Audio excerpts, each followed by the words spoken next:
Hi, everyone.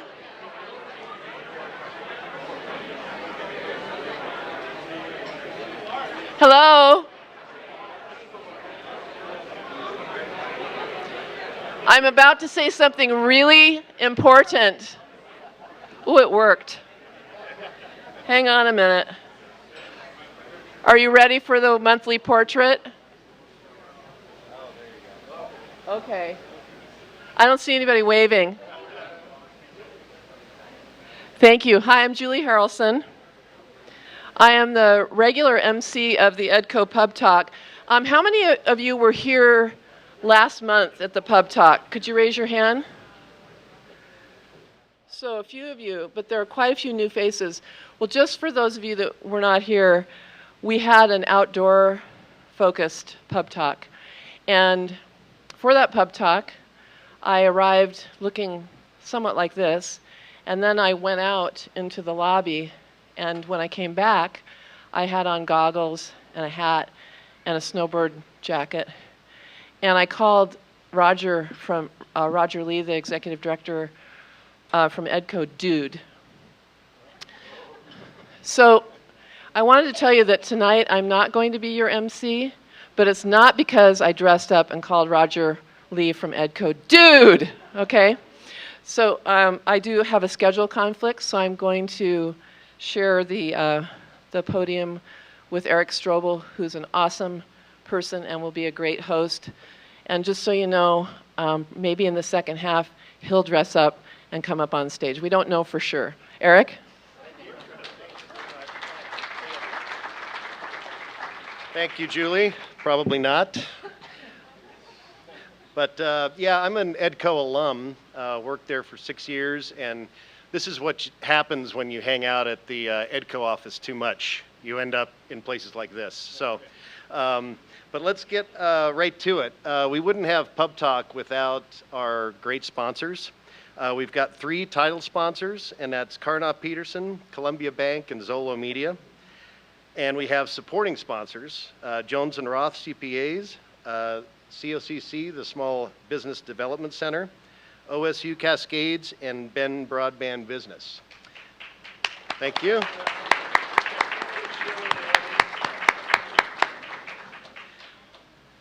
So I'll bring up the first sponsor, the attorney that looks like an assistant professor, Kurt Barker.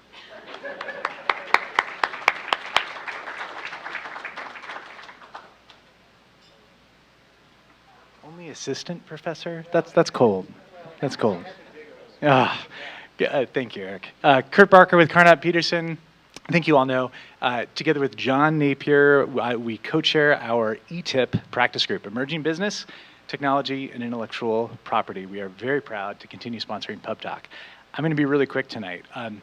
Our enforcement team, some of our members are here, so we're handling so many intellectual property disputes these days. Jeff, where are you? Jeff Hinman? I think I see him out there. I'm blinded by the light, actually. We've been handling so many intellectual property disputes. Jeff and I really like to do the proactive side and do your federal trademark filings, that kind of thing. Handling so many disputes with trademark bullies, I thought I'll ask a geeky trademark bully trivia question to give away a bottle of Legal Zin, but first highlight the enforcement team at our firm for a change. So we actually have a 5-lawyer deep bench in our litigation/trial department. That's myself, Kurt Barker, and the trial team, my law partner, Josh Newton, Tammy McLeod, another partner, and then 2 associates, I think both are here, Jeff Hinman and Adam Adkin. I think they're both in the room. They go to bat to protect your intellectual property if need be. And I guess the trivia question, to give this away, because we're dealing with so many trademark bullies that come in and try and stop or over-enforce their rights. I want to ask a little bit of a geeky question. The numbers are in for 2014. Who do you think the biggest trademark bully in the US was last year? Who interfered most with other filings? Wait a minute. I'll give you 3 choices. So if the first person gets it wrong, the second person's going to have a really good shot, right? So what do you think? Facebook, Monster Energy Drink, or Apple? Let's see a hand, please. Got a hand. Ooh, no. Second person gets a 50-50 shot. Apple was actually near the top of the victim list where they got interfered with on their filings the most. How about in the back there? Yes, Monster Energy drink. So Jeff, your plan to start Monster Brewing Company, we're cutting it off, but nice idea. Thank you, everybody. Enjoy PubTalk.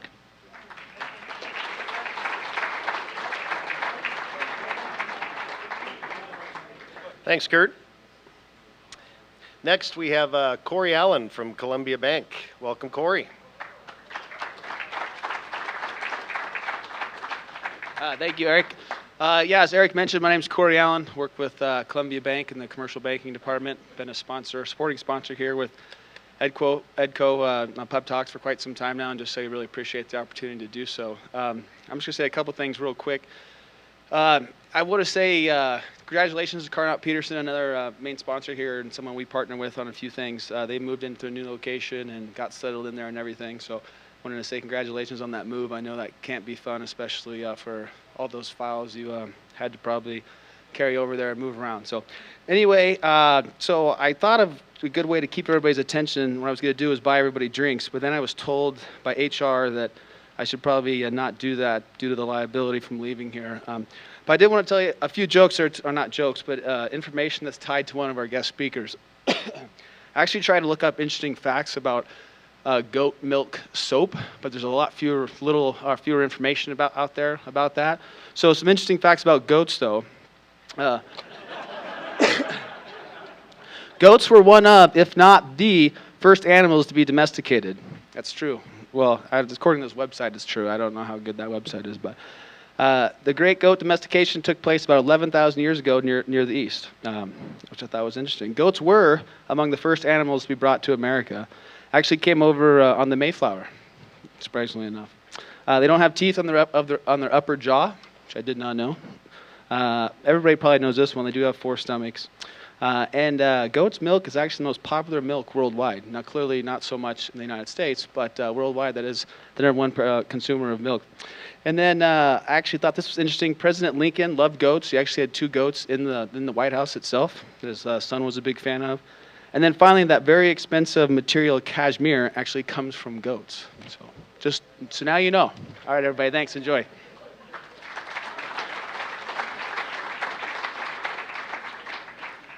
You notice I didn't say really anything about Corey when he came up here, but I do want to congratulate him for now being the head of the commercial side of Columbia. Is that correct? Am I saying that right?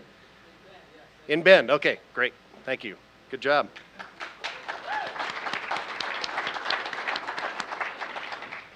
All right, and last but not least, and we're gonna shuffle her next time, is the beautiful Michelle O'Hara from Zolo Media.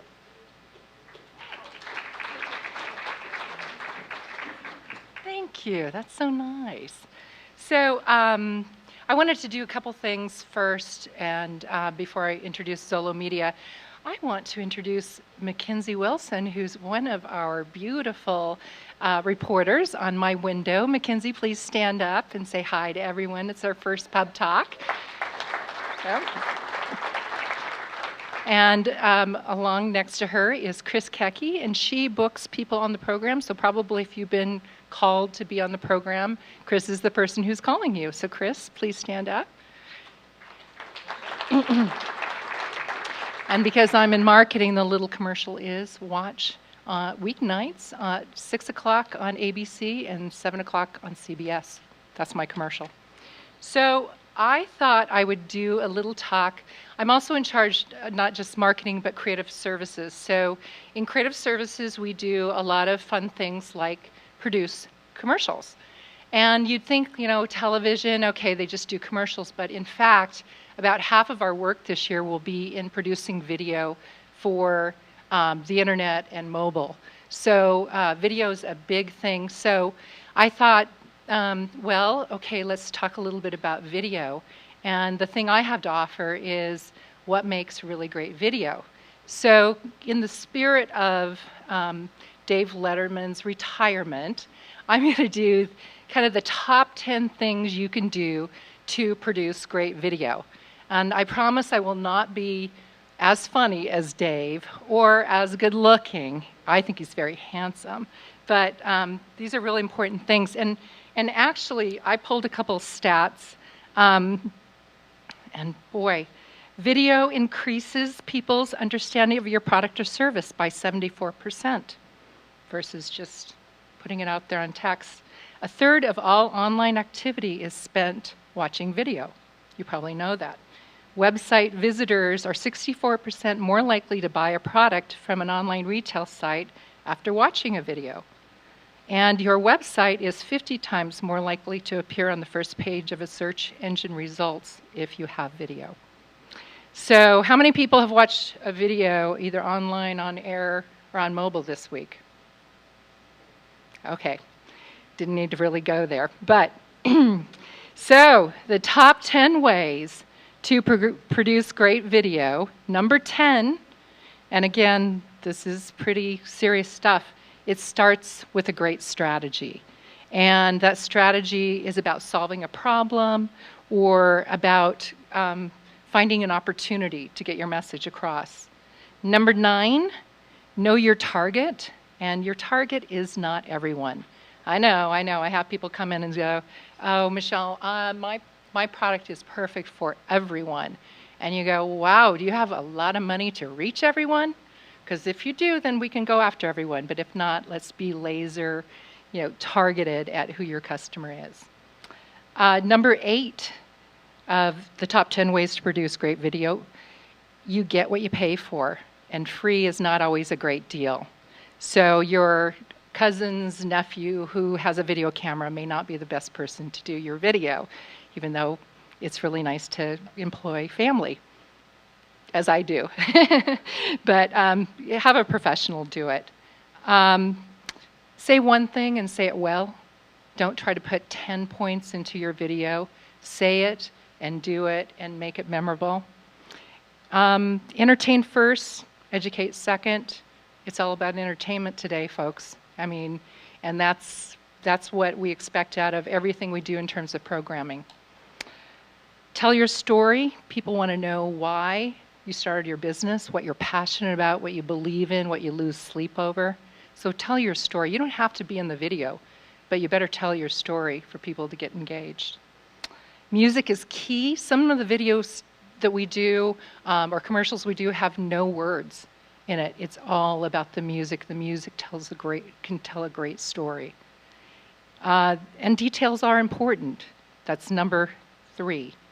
Details are important. Good sound, great lighting, clean graphics, and not putting 100 things on the last slide or the tag. Don't try to put 20 things on there. People won't remember any of them. And the number 2 of the top 10 ways to produce great video, make it memorable. And we always try to add something that's really unexpected, that still fits with your strategy, but something that you will go away and remember. And number 1, and the drum roll is, okay, the number 1 thing, what do you guys think?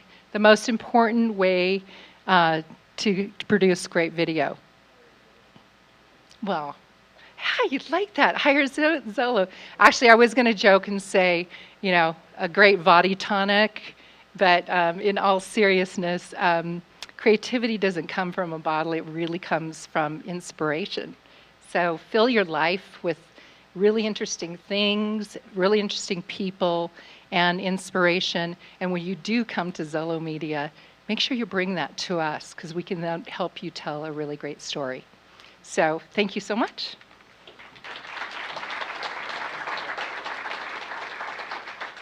Could we have that heckler over there removed? Yeah. Oh, it's your grandson? Oh, okay. We'll keep him. We'll keep him for now. Yep. Hey, could I see hands again of new people to PubTalk this month? That's great. Really cool to see, especially on a beautiful evening. We could be out recreating, right? But we're different. We want to learn. We want to talk. We want to see people. So glad you're here. And you had 3-day weekend to recreate. You're probably recouping from that, and you've got a weekend to go. So thanks for being at PubTalk. Appreciate it. Let's introduce the EDCO staff, at least those that are in attendance. So we have Robin Sharp, who's the Ben manager. There she is. Yep. We have Caprielle Foote-Lewis. Is she in the other room, maybe?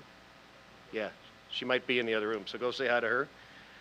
Erin Riley, Membership and Events Manager. Erin Chayette, she's Operations Manager. She might still be out doing things. She's operating, yes. She's managing her operations. And Brian Vieira, where's Brian Vieira? I don't see him. He's eating. He's in the other room. I saw his hand. Yep, had an egg roll in it. And then we also want to introduce invaluable new interns. EDCO makes use of interns like I've never seen any other organization or company in a great way. So if you ever want to know about interns, talk to EDCO, and they really have a great way of bringing them into the family and doing some great work. So we have Ty Kelly, just right here, helping us out. He's brand new to Bend and spending the summer with EDCO. And then we have Matt Sabrant. There he is, in the back. Yep. So he's an OSU Cascade student, just presented your thesis on powered two-wheelers? That's another way to say it, okay. Okay, great. Good, thank you. As you know, the EDCO crew is hardworking, diligent, and a fun group of people. And we thank them for putting this on. Some new members now to announce. We have Summit Bank, and this is Gary O'Connell's new home as market president. So is Gary here? Is he around? Oh, he's in the back of the room. Good. Congratulations, and thanks for joining EDCO. You know that the kids can't use that as their home, right? Yeah, too many kids. Okay. And we also have Rita Hansen with Onboard Dynamics. Is she here? I know Jeff Whitwer's here somewhere. Oh, okay. Jeff, thank you for joining. Appreciate it. Yep. All right, and now to our companies. The first company we have is Handsel. Molly Scofield is the creator. It's Bend-based. It's a new way of selling your things to the people you're already linked with. Isn't that great? So no more wondering who you're going to go meet in a dark alley, right, and Craigslist or all that kind of stuff. Hey, will you go with me to go sell this thing? I mean, that really sucks in Bend to have to do that. So Molly's going to tell us all about her business, and let's welcome her.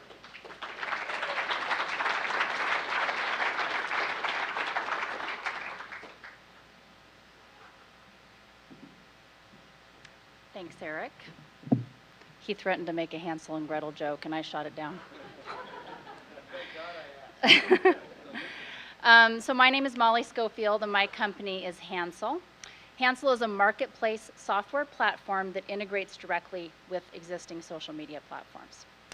So how many of you have bought or sold something using Craigslist? How many of you have bought or sold something using Facebook? Got the hands way up.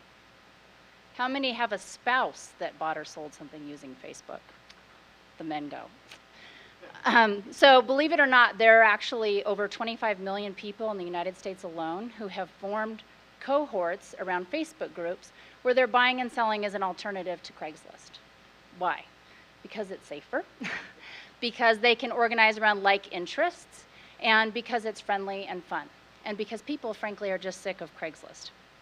So believe it or not, in Central Oregon alone, there are 50 of these groups. Membership of these groups in Central Oregon totals 65,000. And there's duplication in those numbers because some people belong to more than one group. But just think about that for the size of our community and how many of these groups there are. At the rate these groups are growing, they're going to surpass Craigslist in monthly usership in under a year. So the Facebook platform works, but classified advertising as a whole is in complete disarray. Our platform, Hansel's platform, helps members of these Facebook groups post, search, and manage their listings across all the groups to which they belong, and we have a roadmap that includes expansion beyond Facebook. With this disarray, there's lots of new players entering the market, some really big players, a lot of venture capital coming into the market. But still, these companies are enforcing a model that where money is still exchanged via pretty archaic means. People still meet up, they still pass over cash, and they still don't know who they're dealing with. In terms of the size of the market, you're looking at billions of dollars worldwide. I mean, classified advertising is everybody, everything you can possibly think of. So eBay, $70 billion a year in goods sold. Craigslist, 110 million posts per month. Huge, huge numbers. So why on Facebook? Why do people move?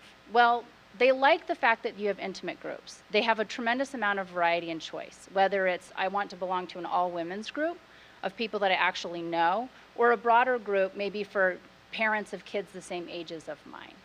And it's convenient because quickly I can reach the target for my product that I'm selling. And quickly I can come to know the community and trust them. But they're leveraging a platform that was not designed for this activity. Furthermore, these groups are actually administered by volunteers. So we've counted approximately 7,000 groups in the United States alone. Each of these groups has an admin. They do not get paid. These admins spend 10 to 20 hours a week administering these groups. The Handsel platform makes administration of the groups much, much easier.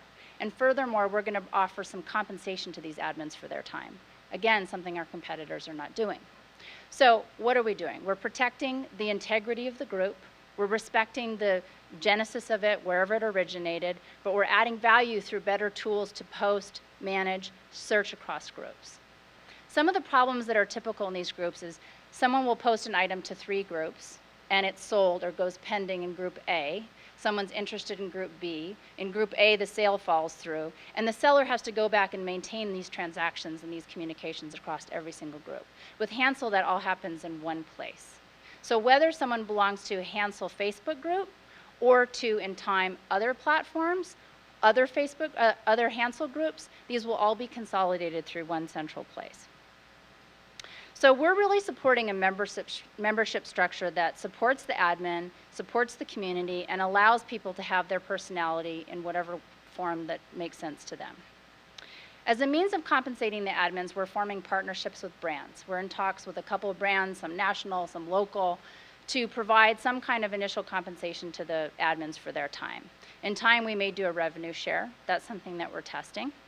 And the way that we're planning on making money is through a freemium subscription model. So basic services are free. You can belong to a few groups, post a certain number of things per month for free. But then if you want more services, you want to create watch lists, you belong to a lot of groups, you're a power seller, these are things for which you'll pay. I interviewed one woman who made $7,000 last year just selling stuff through Facebook groups. So it's pretty powerful if you think about it. Why me? So I know how to do this. I've worked with some of the biggest brands in the world, P&G, Nestle, Unilever, to help them monetize these communities, to help them leverage communities through acquisitions, through mergers, and to figure out how, from a digital perspective, they should be engaging with them. Value to the community and value to the brand. So our competitors are closing rounds $34 million, $60 million, huge, huge money, which is a signal of the opportunity available to investors today. The problem is that they're siphoning users off of the platform that these users have become accustomed to. Membership, they're loyal. So I've seen this happen where some groups are closing down to go to a competitive platform, and guess what? The community members don't like it because what they've come to know and trust and love is going away because the admin has thrown in the towel. So that's where we're different. We are planning on moving beyond what I call the big blue wall of Facebook. It's definitely on our roadmap to go to other platforms. We're looking at Pinterest, we're looking at Instagram. There are similar communities popping up on these platforms as well. And we have an awesome partnership in the works. So we're right in the middle of moving out of our first phase, where we've been operating in one group in Central Oregon, and we're moving into our second phase, which will be multi-group in Central Oregon and then beyond to Atlanta. The reason for Atlanta is we've brokered a wonderful partnership with a startup called Roadie that is an Uber for shipping, if you will. So if you buy a bike across town, someone can pick it up and deliver it for you.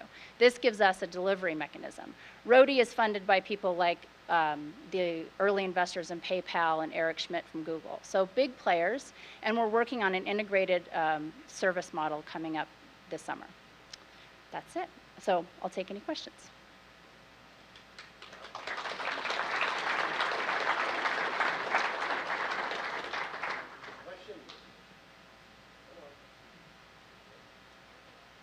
Why the name Handsel? So Handsel actually comes from an Old English word, Hanselin, which literally means hand sell. And I'll tell you guys, but don't tell anybody else. We are looking at throwing the other L back in because we're trying to decide, how much of it. Handsel is a single L is trademarkable, which is something that's interesting to us, and it does have some character. Yeah.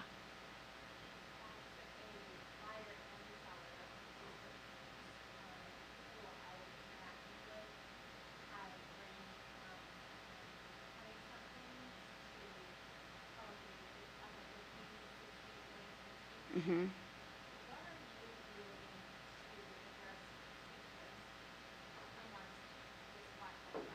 Yeah. Well, digital production in general has table stakes now, right? We need to have secure servers, we need to validate identities, we need to take precautions. So first, we're leveraging the Facebook identification or authentication process. So we know who you are and who you work with. And we're assuming then that you're comfortable with these Facebook groups. That's why people are on them. As we go beyond that, we'll provide more filters and the ability for people to pick and choose how they engage and with whom they engage. So some of the groups in town, maybe you know them, are secret groups or really private, and we'll protect that. And some are open to everybody and anyone. So it gives the individual the choice. Did that answer your question? Mm-hmm. Mm-hmm. Mm-hmm. Yes. Yes.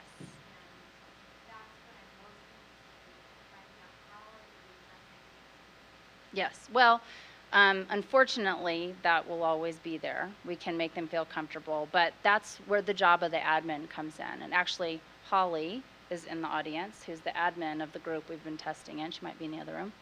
And Holly has been instrumental in communicating to people about what was going on. So we will equip other admins of other groups with the same communication materials and make sure they're comfortable. I mean, ultimately, it's the decision of the admin to convert to Handsel. And so we're offering these better tools and the incentives and compensation for admins, and then they've already engendered some level of trust. So that hopefully will continue.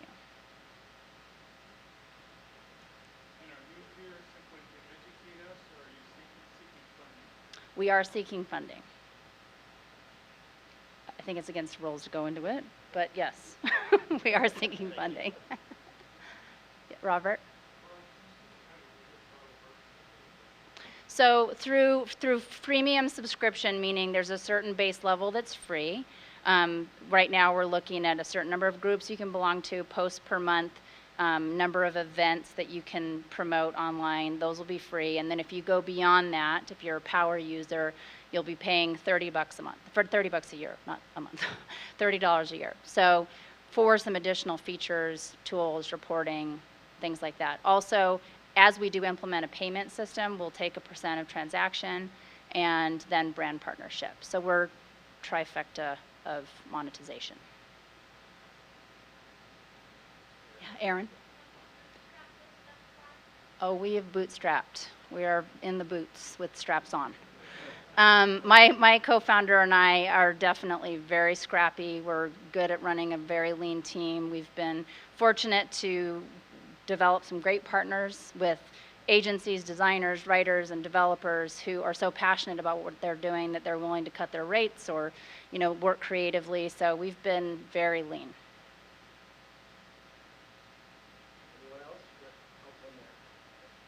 Oh, yes.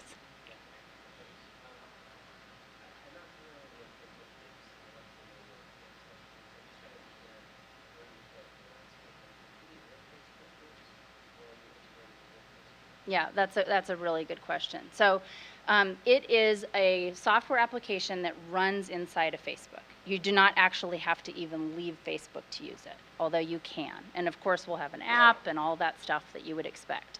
But for users who right now belong to these groups, they can go to Handsel from inside of Facebook and see all the posts that come from their group membership right there in their own personal feed. So it's a Facebook application like Candy Crush. or Zynga. But we're going to go beyond that. And I expect the primary point of entry for people will probably be the iPhone and the Android app when we build them. But still, when you go there, you'll see your personal feed that reflects the groups that you belong to.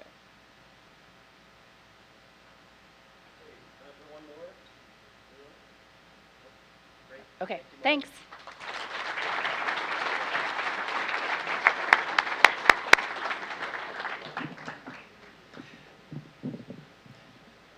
I have no doubt of Molly's success. When I told her my Handsel joke and I looked in her eyes, whew, it was over. Yeah, that was not going to happen. So she's good. So that impressive company, Molly. Thank you for coming. Now for our next business that's presenting. It's the Bend Soap Company. Dwight Johnson, he's a founder of the company, a farmer, a father, a couple of other F words that are good, that are all good. He's going to tell us how his son's need turned into a hobby and now into a lucrative business. Where is Dwight? Okay, welcome, Dwight.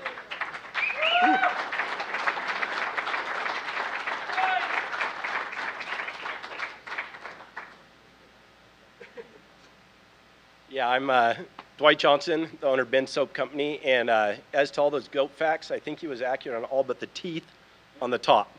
They have them. My finger figured that one out. Anyhow, I am a father. I have 8 children, and that's the reason I started making soap. My 3.5-year-old son had eczema, and I don't know if any of you have struggled with eczema or know someone who struggled with eczema. It could be debilitating in a way. I mean, he was scratching at night until he bled, you know, and we wake up and he's got these war wounds on his legs where he's scratching the raw spots. And we tried going to dermatologists, try to get the topical steroid creams, all the stuff they recommend. Those actually thin the skin, and they didn't bring any relief to Chance's eczema. So we started trying to figure out how to solve this in a natural way. And a lot of the lotions out there have alcohol and parabens in them, and the alcohol actually burns when you put it on the raw eczema. And so we're putting it on this 3.5-year-old, and he's going, my skin, it's burning, it's hurting. So we throw him back in the tub, and we wash him with 15 to 20 chemicals that we called soap.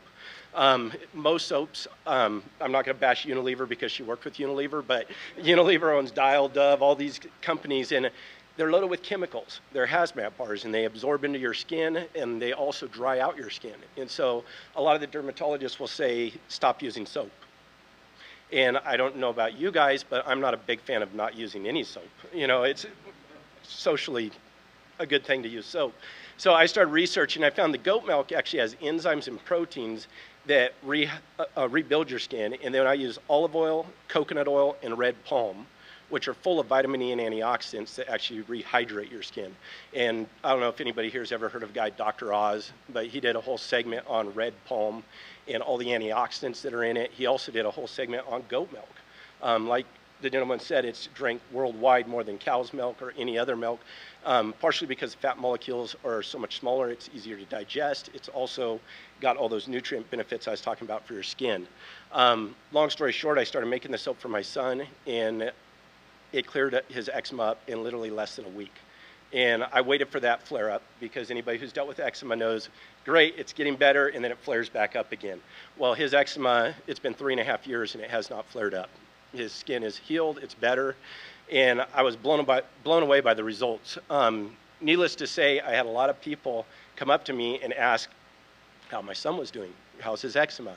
And when I told them it was gone, they said, well, I got a nephew, I got a niece, I got a grandson, I have, you know, an aunt, and everybody, come to find out, knows somebody that struggled with eczema. So I started making a lot of soap and giving it out, and for the next 6 months, I gave away literally hundreds of bars.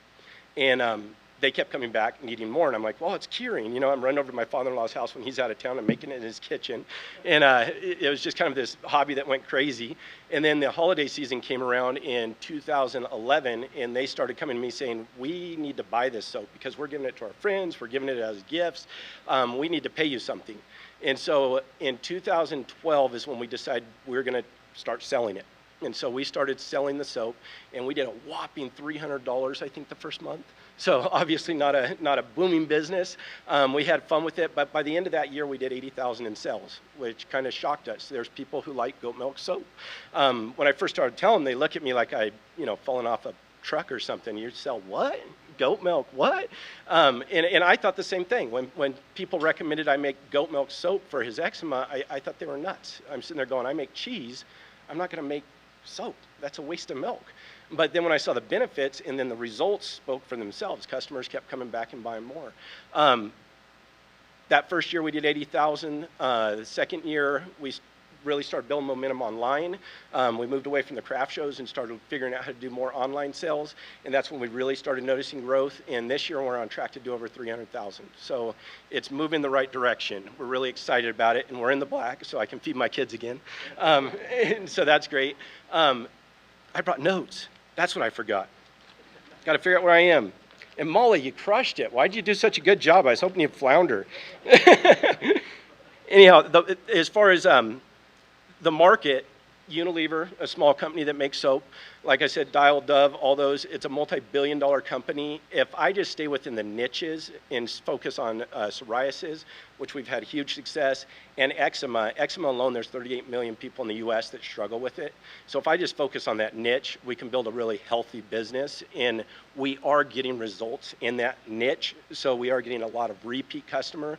That's what we're looking at doing, a subscription, because people are saying, I don't like running out of my soap. I want a subscription. I want it showed up every month. So we're looking at doing a subscription.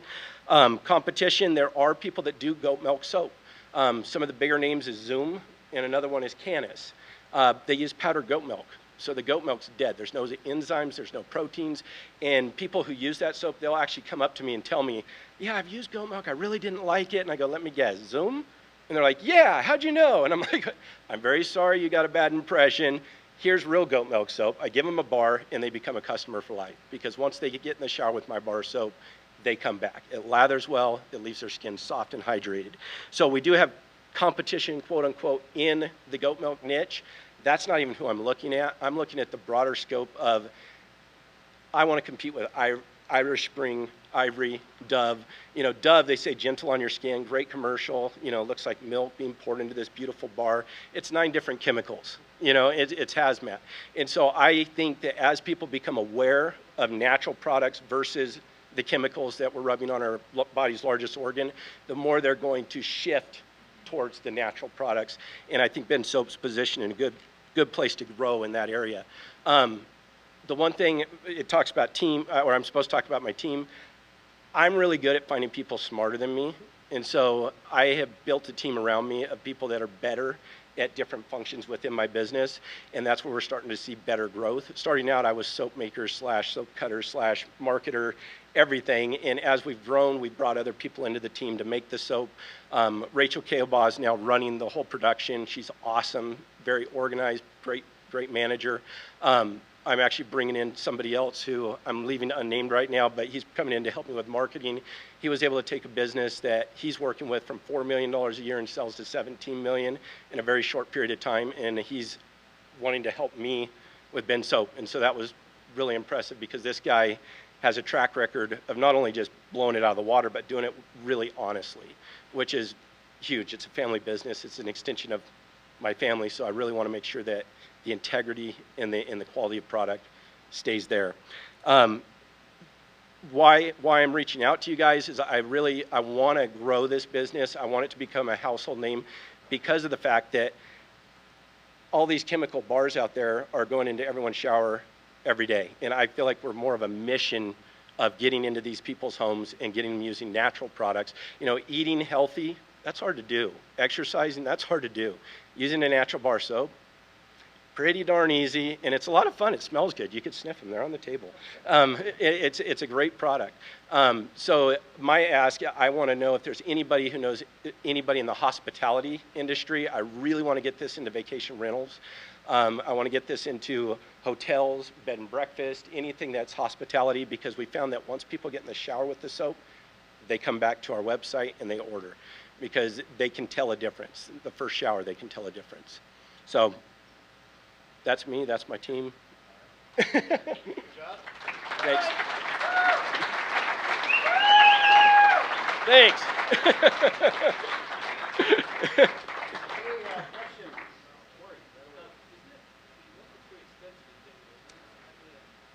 Yes, it is. I have my own goats, and so we have a 40-acre farm in Tumalo, and we love having guests come out and visit. Everyone that comes out, we have different school groups and whatnot.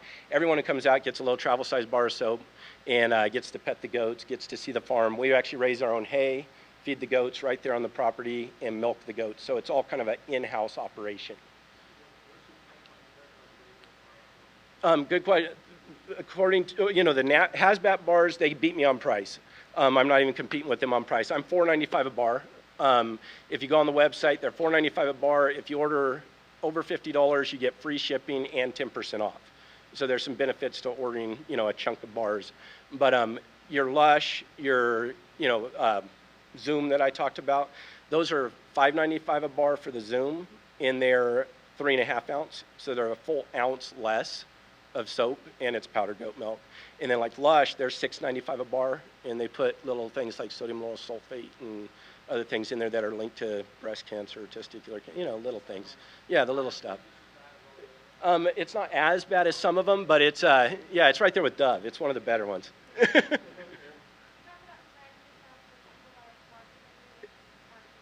Which isn't hard, yeah. Yeah, my background's in manufacturing. That's what I grew up doing. Mainly printing labels on bottles. So Stone Brewery, microbrewery down in Southern California, we put labels on all their bottles. So yeah, my background's manufacturing. So that's kind of the side I enjoy, is figuring out systems and how to make the product more efficiently.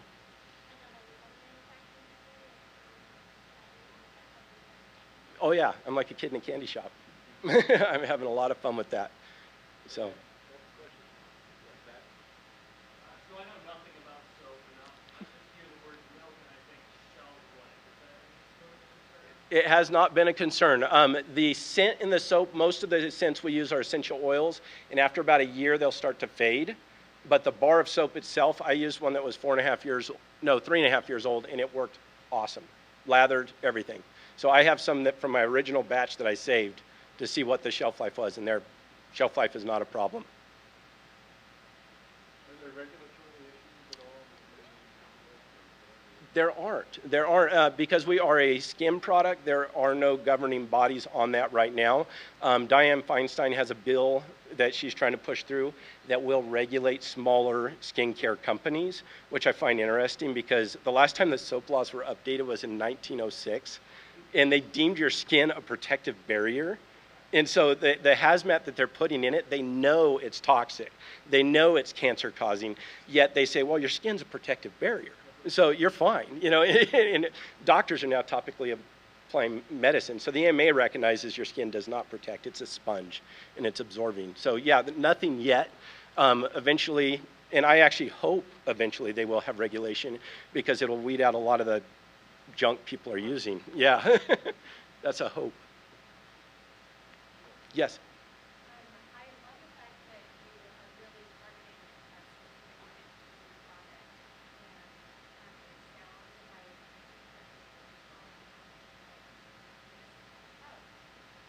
so I was a little bit, I was curious why you are seeing like deviation when you just keep your price elevated going after You know, that's a very good question. And I've had a lot of people coach me saying you need to just focus on that eczema, raise your bar up to a premium bar, because I mean, the dermatology creams, prescription creams, they're $60 to $80 for a little tub of it. When I started this, it was selling it to friends and family. It was selling it to, you know, the people who had eczema that were coming to me, and it just kind of started growing, and we didn't know which direction we were going to take it. Staying focused on the eczema would probably be a very good idea, but I found vacation rentals came to us, and we started putting it in there, and we just, our online kind of started taking off. And I realized also it is good for people with eczema, but just because you don't have eczema doesn't mean that the toxins aren't getting in your body, causing all kinds of long-term problems. And so a lot of people go, well, I don't have eczema, so I could use the 15 chemicals. And I'm like, well, no, you probably don't want to end up getting cancers and all these other things because you didn't have eczema. So that being said, I want to stay focused on eczema. We are reaching out to bloggers that are in the eczema world, and we've had great results with that. But I also don't want to just limit it to the eczema because the rest of us need good soap too. So that's kind of why I'm reaching out that way.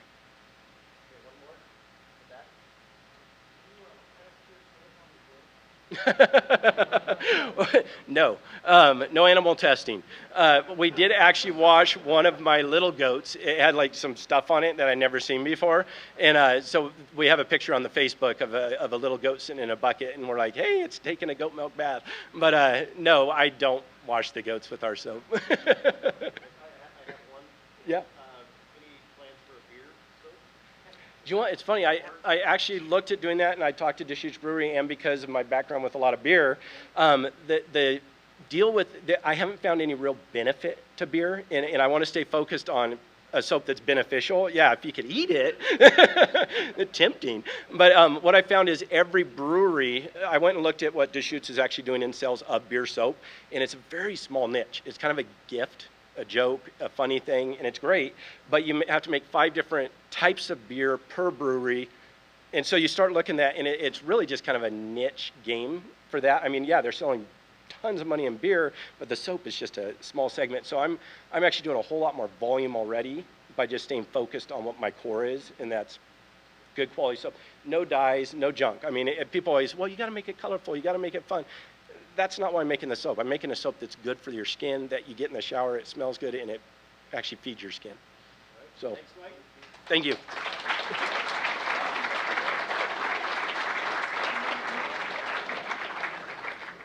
Thank you. That was great.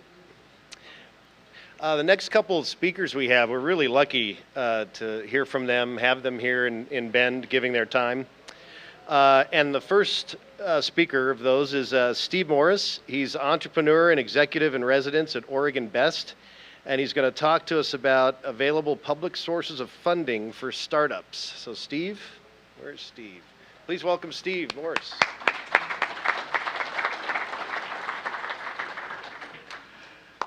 Thank you, and hi. So again, I'm Steve Morris, entrepreneur in residence for Oregon Best. Some of you know me from my other role, which is managing the Oregon Technology Business Center, OTBC and Incubator in Beaverton. But I'm here tonight to talk about a couple of sources of funding for startups that aren't quite angel ready.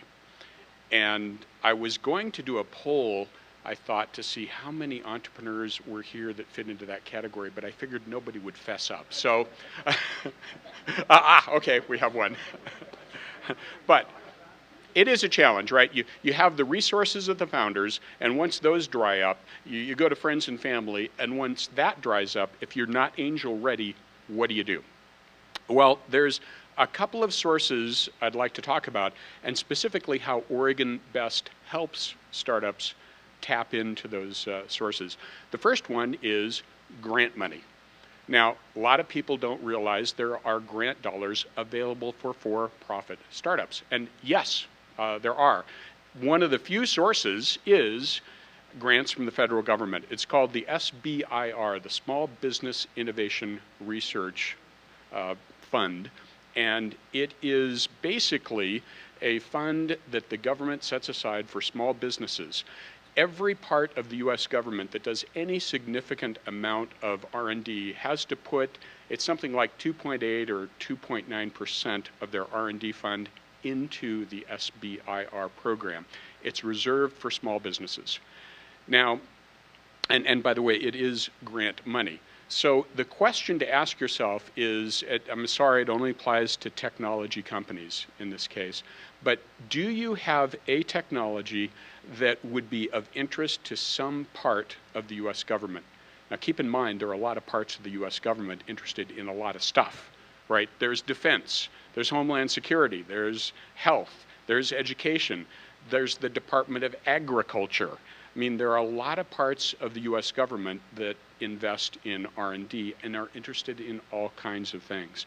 So if you think your technology might be of interest, this is worth looking at. You can start just by Googling SBIR and check out the different resources. But again, this is an area where Oregon Best can help. Oregon Best has a grant from the SBA to help startups. And by the way, all kinds of startups, not just clean tech startups. If you have a technology and you think it might apply, give us a call and let's chat. We can help with advice. We have workshops to help you figure out how to write these grant proposals, because come on, it's the government, right? It's not easy. And there are lessons learned that can make it more likely that you'll get it. We, in some cases, can even pay to have a grant writer help you write the grant. So again, it's grant funding, non-dilutive for you angel investors in the audience. And the other thing I should mention is the government is not interested in getting you addicted to grant funding, right? Part of these applications are a commercialization plan. They're going to spend money on this because they want the product, which means they want it to show up in the market. So you really have to approach this with the intent of using their funding to finish up some R&D and take your product to market. That's the goal. So that's one category. And again, they absolutely will fund companies that are not angel ready, that haven't had enough traction in the market or traction with their product to get angel ready. Second source of funding that's good to know about, Oregon Best itself actually makes investments in startups. And it's an investment in the form of a convertible note. These are good because you don't have the valuation, right? And it is extremely friendly. I define extremely friendly as a hefty part of the grant converts into a gift if you stay in Oregon for a while. And you're in Bend, obviously you're going to stay here for a while. So that's a pretty good bet. So these are a good deal. And now the trick here is that Oregon Best is, I have to back up now and tell you what the heck is Oregon Best. It's a nonprofit that's funded by the state of Oregon, and it's funded specifically to help clean tech companies. What does that mean? Clean tech means if you have a technology, some kind of a proprietary technology, and by the way, software is technology, okay? You don't have to be a rocket science. Now, if you're doing cold fusion, that's good too. But software is technology, some kind of technology that's good for the planet, okay? Saves energy, creates energy cleanly, improves transportation efficiency, saves fuel, something that's good for the planet and is technology. Oregon Best is really a very good entity to talk to because, again, we will invest in companies that aren't quite angel ready. We look to help companies that have good potential get farther along in commercializing their products so they can get angel ready and take that next step.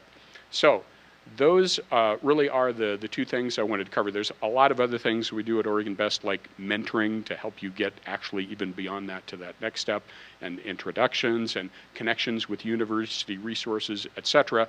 But I usually figure that money talks best, right? So grant funding and really friendly investments in the form of convertible notes.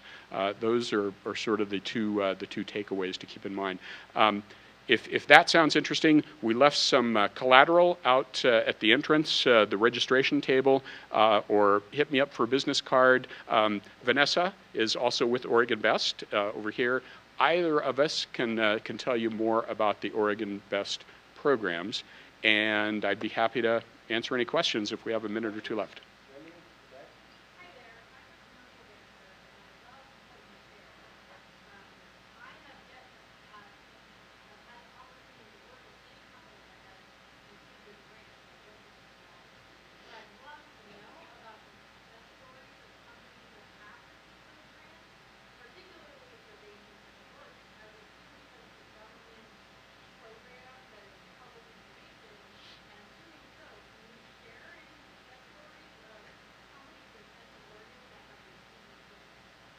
Okay, off the top of my head, I don't know of any in Central Oregon. Maybe somebody from EDCO does. However, I can give you a couple of examples, one of which has a Central Oregon story. One of our former residents at OTBC, my other gig, was Sonovate.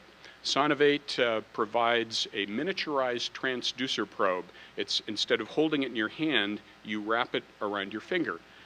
Their early adopter customer was U.S. Army Special Forces. The idea of a medic in the field being able to use both hands instead of tying one up, holding a probe, sounded like a really good idea to them. Now, they by the way, the Central Oregon story is they won the Bend Venture Conference, okay, what, 2 or 3 years ago? They are up to somewhere around $5 million in SBR funding. Another company, again, just to give a very different sort of example, one of our current OTBC companies is eWin Solutions. They just received last month a $100,000 grant, SBR grant, from the U.S. Department of Agriculture, of all places, for their wind technology. They do it's called tethered wind generation. Instead of spending a lot of money on a lot of capital for a big tower and et cetera, think fly a kite, right? Kites pull on a tether, right? You can convert that pull into energy. And their first target market is small farms, because small farms have a lot of airspace. USDA loves helping small farms economically, which is the whole idea here. And so they provided that grant to help eWin develop their technology. So again, just to emphasize, it's a really broad set of things. I mean, USDA likes helping farmers, so they invest in wind technology. And I think it was NIH, National Institute of Health, that invested in Sonovate. Actually, they have some NIH money, but mainly Department of Defense. So it's a very broad set of companies. Does anybody know of any Central Oregon examples?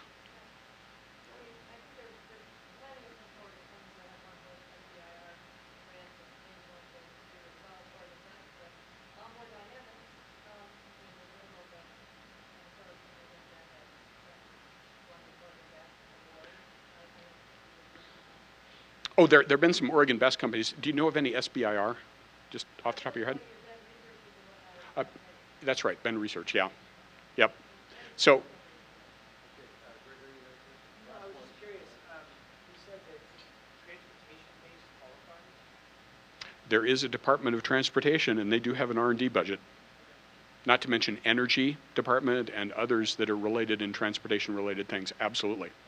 Yeah, no, if you think, my suggestion is if you think you might qualify for an SBIR, call us. We've got Leon Wolf, has a lot of experience. He can have a chat with you. He can give you a good feeling as to whether or not, and he can do some research to figure out if there's some part of the government that might be interested. Okay, thank you.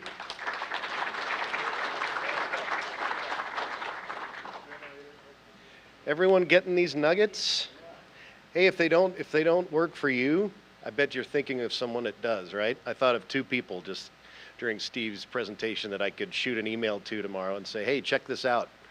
And you could be helping someone, get their company going, who knows what. So do that tomorrow. Give people some nuggets.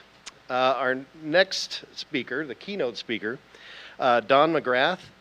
His current titles include Managing Director and Co-founder of Vector Point Ventures, LLC, President of Gladheart Management, LLC, President of Keiretsu Forum, the Portland chapter. It's a global investor network, really worth checking out. You should look that up. He'll probably talk about that a little bit. And CFO of Abom Inc., which make a really cool non-fogging goggle, which he has set here, which you might want to check out as well. So Don's placing more than 110 million of financing and more than 55 transactions with early stage companies in the last 10 years is the basis for his talk, How to Win at the Capital Raising and Early Stage Investing Game. Let's welcome Don Megrath.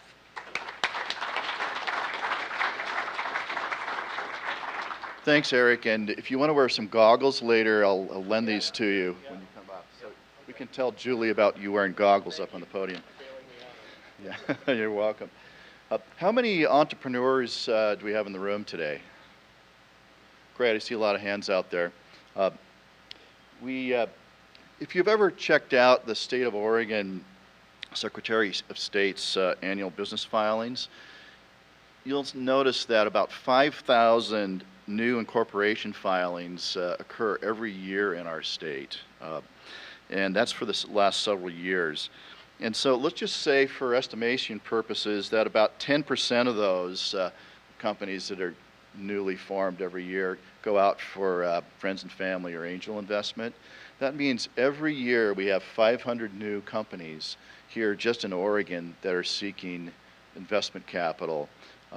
I don't know that anybody knows what the real stats are when it comes to how many of those are seeking capital, but let's just kind of put that number in the back of our heads here when we're talking about raising capital as an early stage company. There is a lot of competition, in other words. So how do you win at the capital raising game if you're an entrepreneur? Well, first, you need to realize that it's not really a game at all.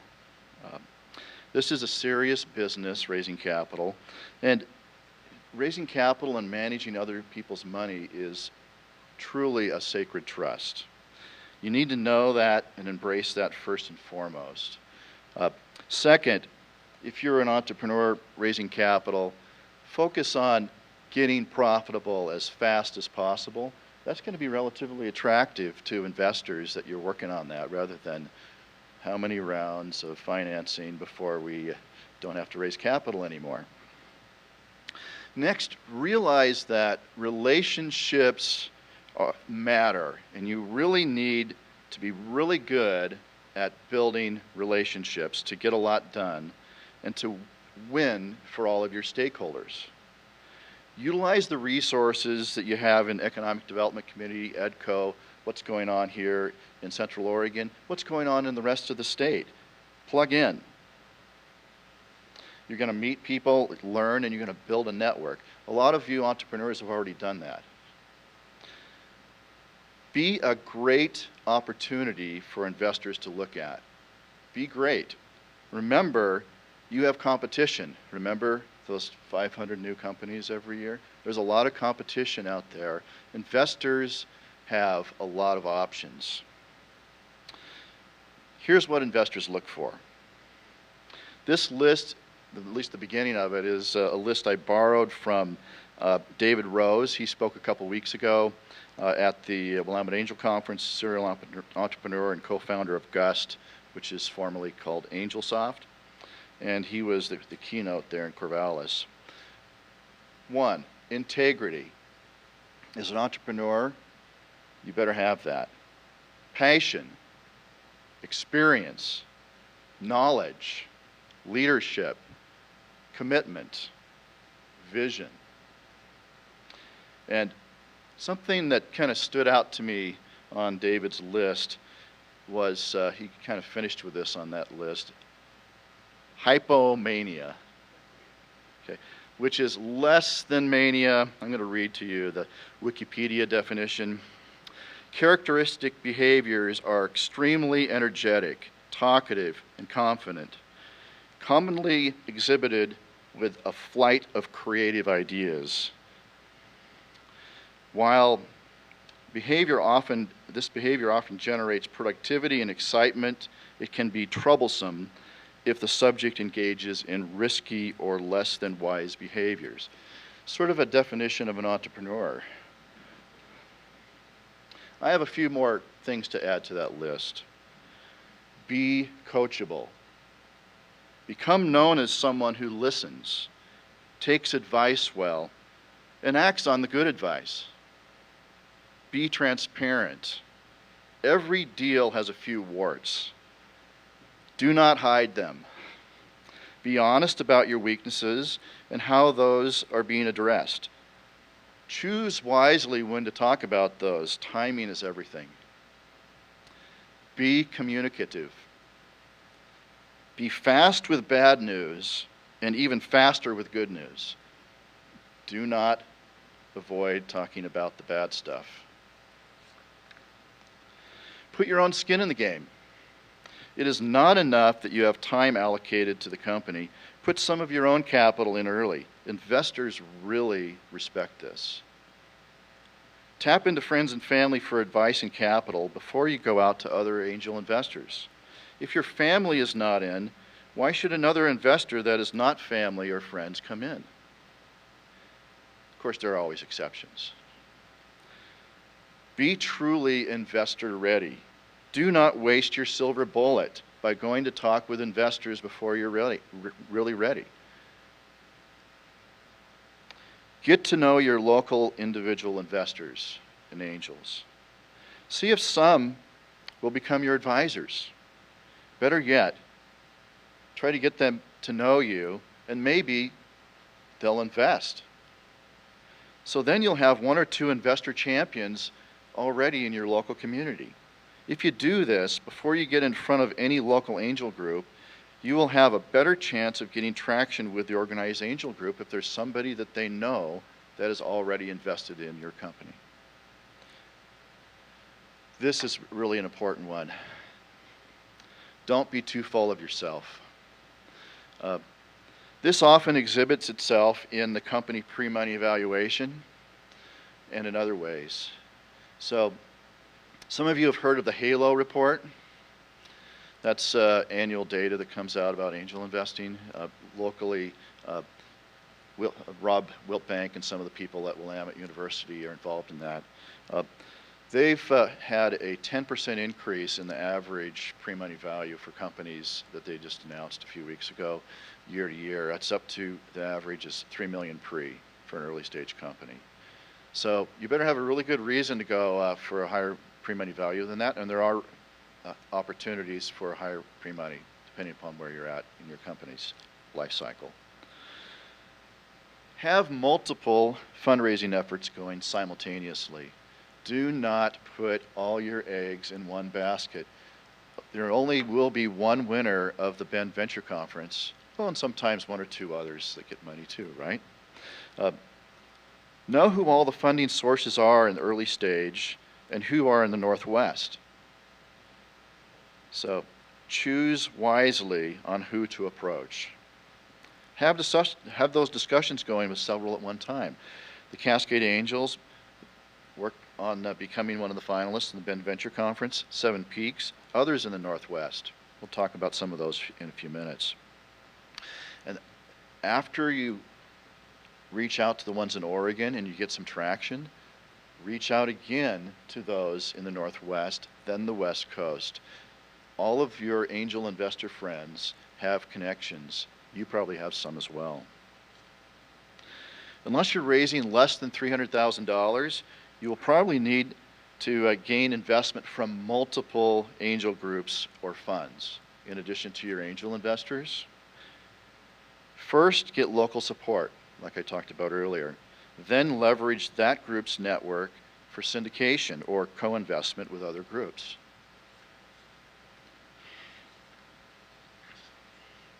Here just in Oregon, everybody knows, because most of you are from Bend, 7 Peaks. They've invested somewhere between 2 and 3 million of their 7 million fund in the last year and a half since inception. Cascade Angels done 500K in deals in the latest couple of funds so far. 5 companies invested.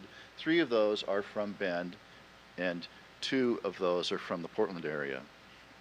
Rogue Ventures has invested $8 million in 18 deals over the last 4 years.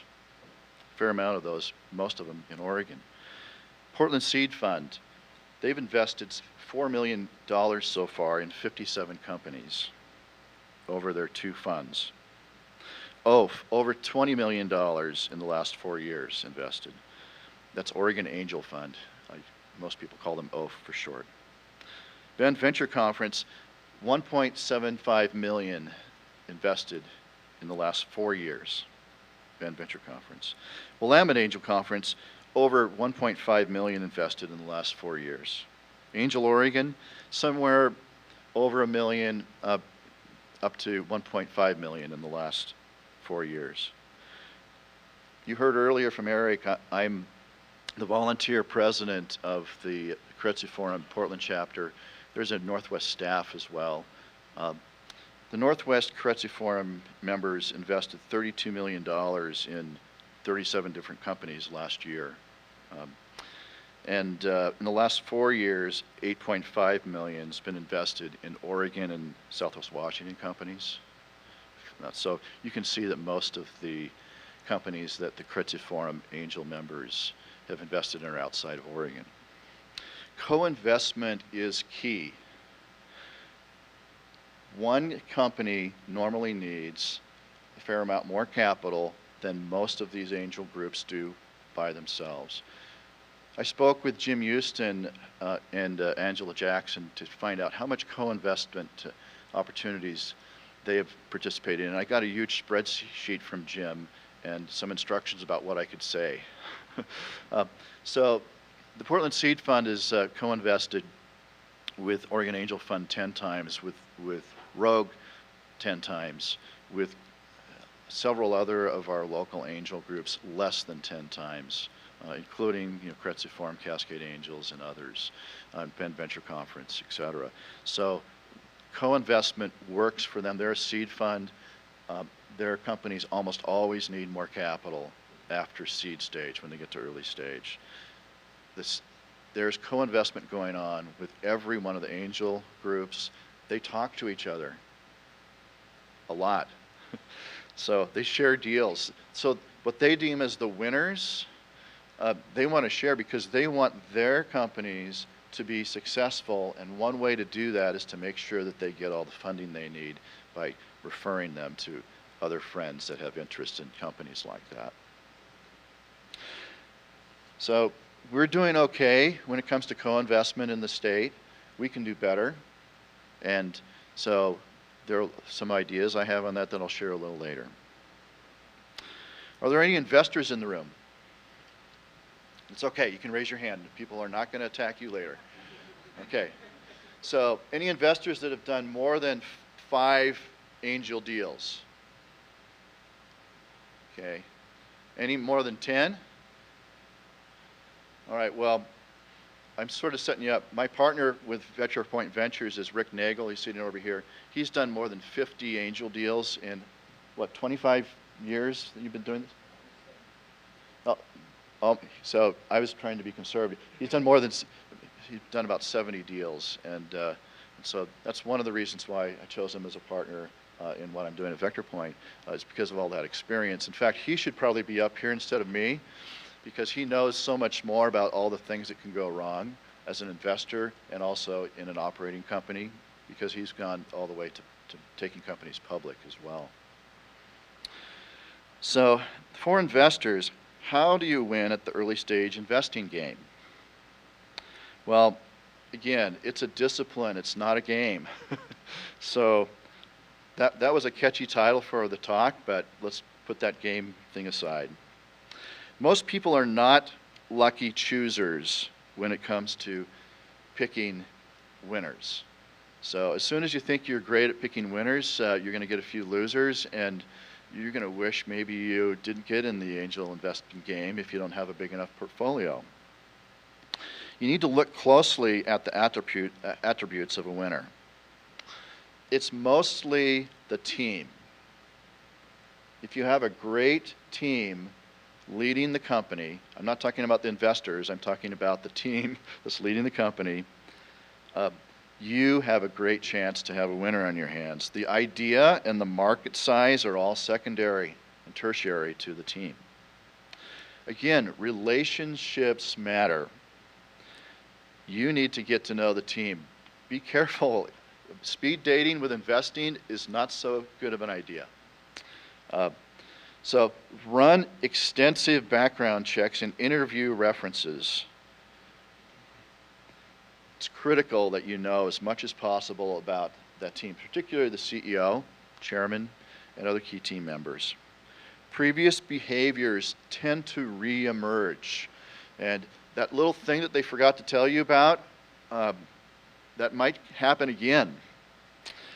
It's okay to have a CEO, though, who's on the comeback and maybe had a loser or two. You won't believe how much they've learned from that. I've learned a few things from some of the mistakes I've made. We know that all entrepreneurs do as well. Thank you. A true lower risk angel investor portfolio has greater than 15 investments, and even better, greater than 20. So if you're an angel investor participating in the Ben Venture Conference, try to spread it out a little bit more than that, or be in the Ben Venture Conference for 10 years or more. Because your portfolio, if it's not big enough when it comes to the number of investments, the concentration risk that comes with having a few losers could hurt your portfolio overall return.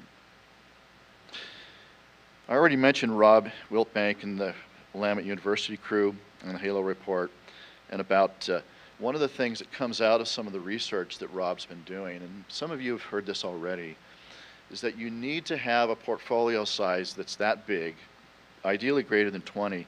Then you're more likely to have overall returns 25% or higher when it comes to your percentage returns in your portfolio over time. The odds, or let's say the numbers, work in your favor. So how do we get these higher returns? Well, we already told you the answer. Participate in a lot of deals.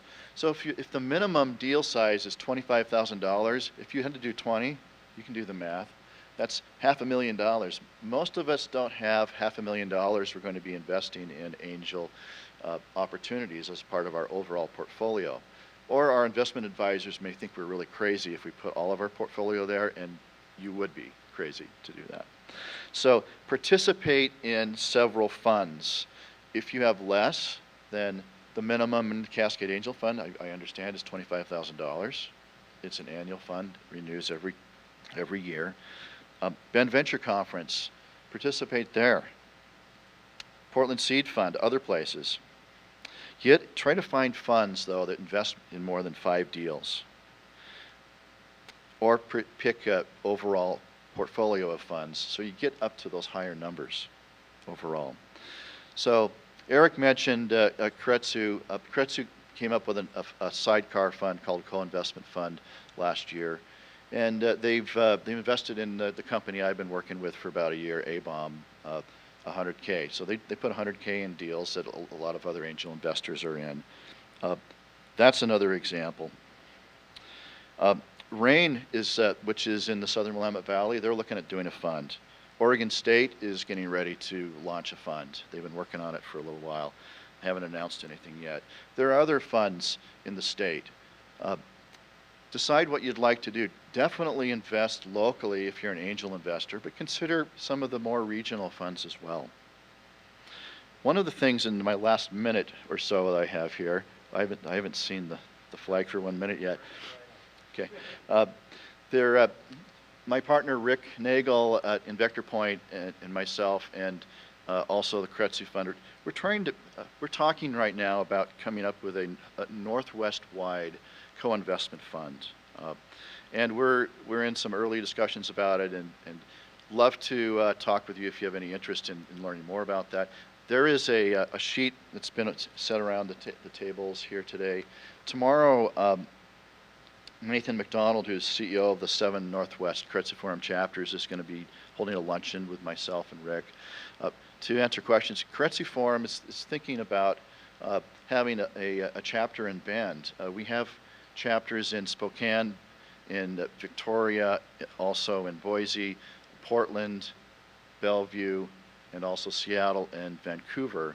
But some of the chapters just attend via video link, and so the cost for membership is low for those. So let's see if there's some interest in that here. We're holding for investors a luncheon at 12:30 tomorrow in the room right across the hall. And at 3 o'clock, there's going to be a happy hour. Anybody can come, entrepreneurs, etc. I've really enjoyed the opportunity to speak with you today. Thank you for the invitation, and I'm ready for all of your questions for however long Eric will let us.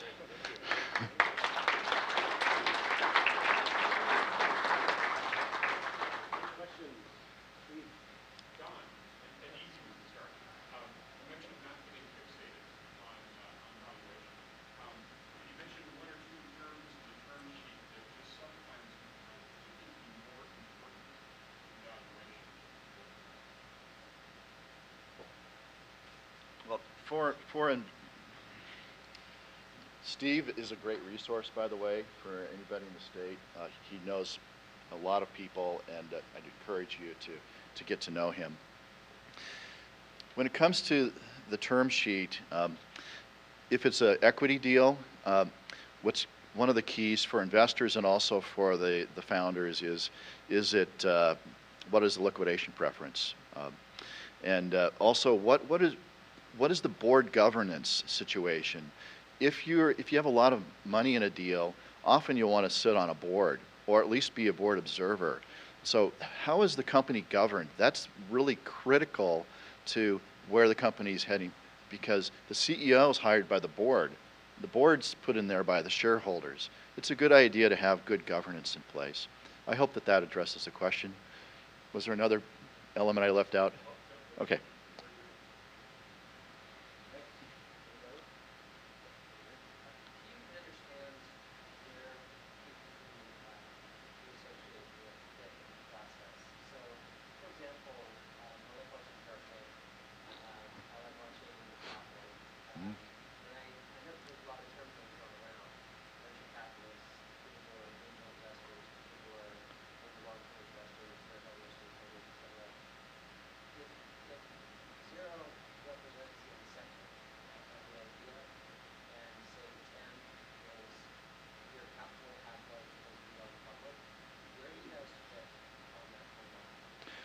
Which guys? Oh, so I wear a lot of different hats, but Vector Point heretofore has focused on growth stage, which is right after early stage. So we like companies heretofore that are 5 million in revenue and greater, sometimes 3, at profitability. So that's growth stage. So you're not putting a lot of capital into kind of burn rate. Now, we're pivoting now to go more early stage where a lot of our experience is. Kretsu Capital and Kretsu Forum focus a lot on the early stage, but also a little bit on the seed occasionally and a little bit in growth on both sides, but primarily early stage. In the state, most of the angel groups have gravitated to early stage. Now, some of the funds, like Portland Seed Fund and others, will do some seed. Now, hopefully, where we're at on that continuum that you talked about, let's say friends and families around 1, seed maybe 2, early stage 3 and 4, growth 5, 6, 7, and then what happens after that? You're profitable. Hopefully, you're turning most of your profits back into growing the business, and maybe there's an IPO when you get to 9 or 10. But most likely, you're going to have a strategic sale to somebody that's not going public. You're getting bought by somebody else when it comes to exits.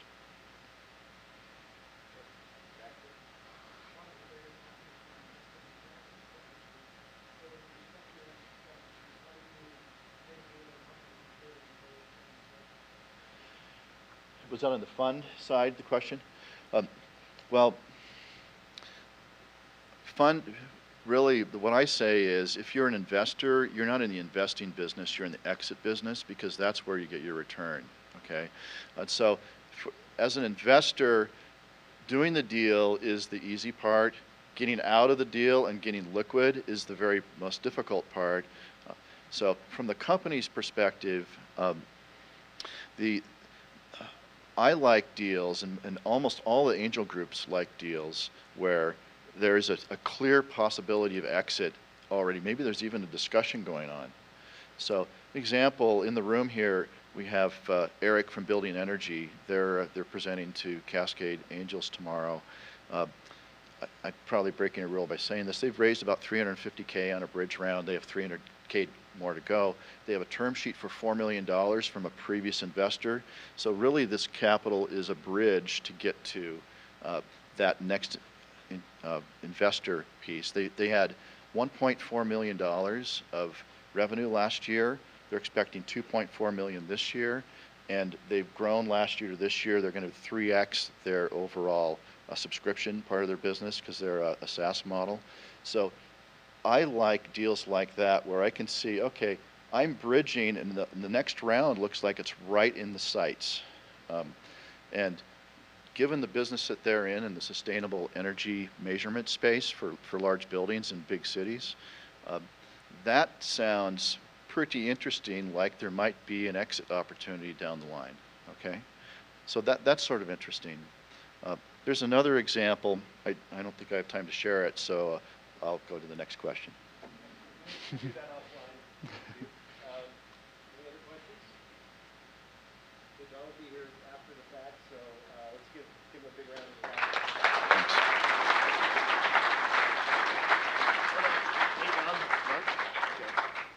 the PubTalk mug. There's one being used right over there. I saw Gator has beer in it. And if you put wine in it, the bottom falls out. So, Oh, bummer. Yeah, so just be really careful. Thanks, everyone.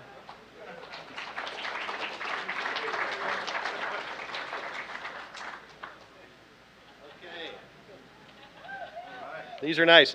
Okay, note to everyone out there, if you wear goggles like this, you're an idiot. Without a hat or something, it's not cool anymore. It used to be cool in the 70s, like World Cup skiers and stuff like that, but don't ever go out like this. Wear some kind of hat or, you can do this though. You can do this. There. That's still kind of cool. So, all right. Hey, reminder of upcoming events. Export strategies, tools and techniques for exporting. Thursday, June 4th from 8 to 4:30, Parks and Rec building. The coolest thing about this day, you get an onslaught of information, but you get a massive binder with all this good, contacts and ways to do things and who to contact where. I mean, it's great. So if you're thinking of exporting, go to EDCO's website and look at the events page there. Then we also have HIDEC, Elements of a Strategic Plan. That's on Tuesday, June 9th, 8:30 to 11:30, also at the Park and Rec building. Two cool guys are leading this. They are industry people, which is neat. Nothing against consultants or whatever, but James Warburton from TDS Telecom, which is Ben Broadman, and Mark Coppin from Dent Instruments. Those guys know what they're talking about. We all could probably work on our strategic plan, so think about that. That's also on the website, right? All of these are. Okay, go to edcoinfo.com. The last, but not least, Prineville Economic Development Lunch, Wednesday, June 10th at Meadow Lakes Golf Course. That'll be very interesting, and then some of us are playing golf after, so come join us. So the next Pub Talk, June 25th, right here. Okay, so we'll see you here. Have a good night recreating or enjoying some warm evening air. So thanks for coming.